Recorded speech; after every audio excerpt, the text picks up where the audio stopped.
Aaron Swartz, activist, entrepreneur, and visionary who changed the internet forever. Aaron Swartz was not just a brilliant computer programmer and entrepreneur, he was also a passionate advocate for a free and open internet, a prolific writer, and a fearless activist. He co-founded Reddit, helped develop RSS, Markdown, Creative Commons, and web.py, and fought against censorship, corruption, and injustice. He also faced relentless persecution from the US government for his attempts to liberate academic data from behind paywalls. He tragically took his own life at the age of 26, leaving behind a legacy of innovation, inspiration, and courage. Early life and achievements. Aaron Swartz was born on November 8, 1986 in Chicago, Illinois. He showed an extraordinary talent for computers from a young age. At 13, he won the Ars Digita Prize for creating an online encyclopedia of information about people. At 14, he was part of the team that developed RSS, a web feed format that allows users to subscribe to updates from websites.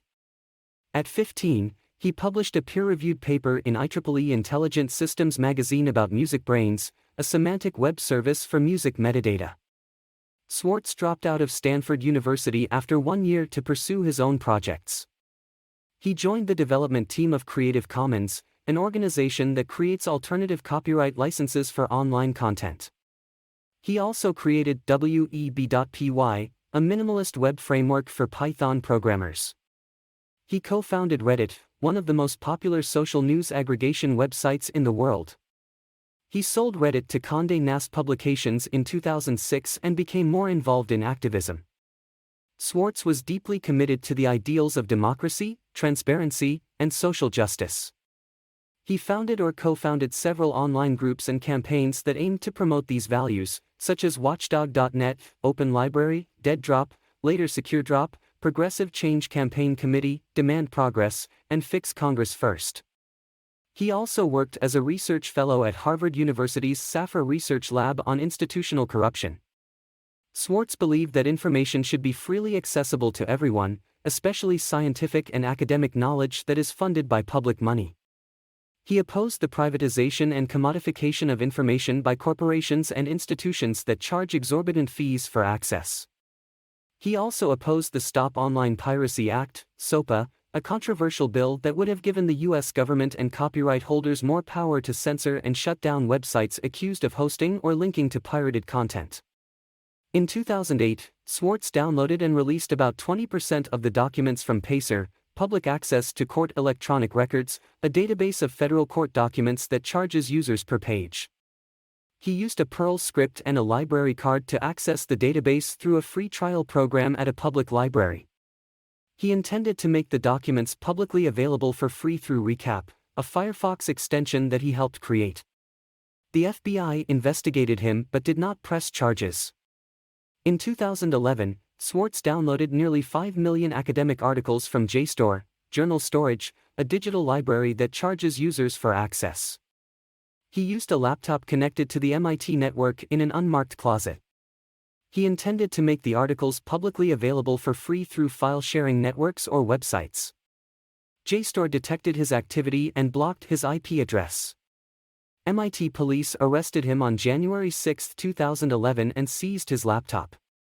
Swartz was charged by federal prosecutors with 2 counts of wire fraud and 11 violations of the Computer Fraud and Abuse Act, CFAA, carrying a maximum penalty of $1 million in fines and 35 years in prison. The prosecution was led by U.S. Attorney Carmen Ortiz, who said that stealing is stealing whether you use a computer command or a crowbar.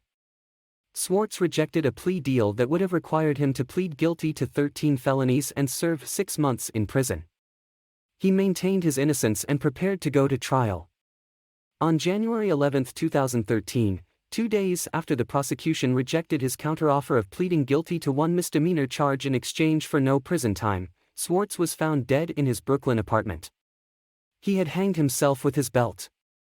His death sparked an outpouring of grief and anger from his family, friends, colleagues, supporters, and admirers around the world. Many blamed the U.S. government for its disproportionate and vindictive prosecution of Swartz. Some called him a martyr and a hero for his cause. Aaron Swartz left behind a remarkable body of work that continues to influence and inspire millions of people.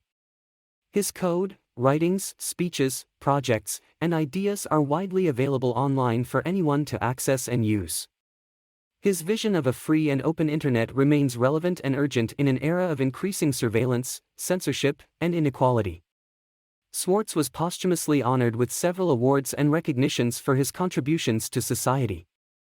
He received the American Library Association's James Madison Award for championing public access to government information, the Electronic Frontier Foundation's Pioneer Award for advancing freedom on the Internet, and the Internet Hall of Fame induction for being among those who have made significant contributions to the development and advancement of the Internet.